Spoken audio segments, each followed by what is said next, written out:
اليوم وصفتنا كفتة بطحينة. الله عليك يا شيف طوني، الله عليك، وصفي غير شكل. يلا وهلا عم نقطع البصل.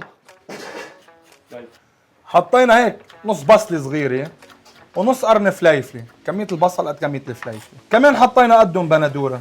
وهون عم نحط زيت. زيت شو هذا؟ زيت بلفيف نباتي 100%. 100%. زيت نباتي، البصلات، تومات، الفليفلات بندبلهم وبنرجع بنحط البندورات فوق. وبدنا نرجع كمان نضيف معجون الطماطم، وبدنا نزيد مي. لبن بقر من عند اللقيس عالي الجودة، ممتاز. حطينا نص كباية لبن، ملعقة ثوم، ربع كباية طحينة، وعصرة حامضة. هلا رح ناكلوا كفتة من وين؟ من عند اللقيس.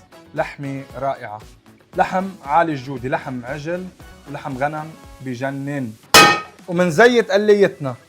وهلا عم نقلي الكفتة اللي عزلناها. وهلا قلينا الكفتة، بنحط القلية بكعب الفخارة، بنحط الطحينة واللبن، بنحط الكفتة المقلية، خذوا لكم رشة هالقلوبات على الناعم. بنحط معها رمان ورشة بقدونس ناعم. وهلا يا اهلا مع رشة سهلا.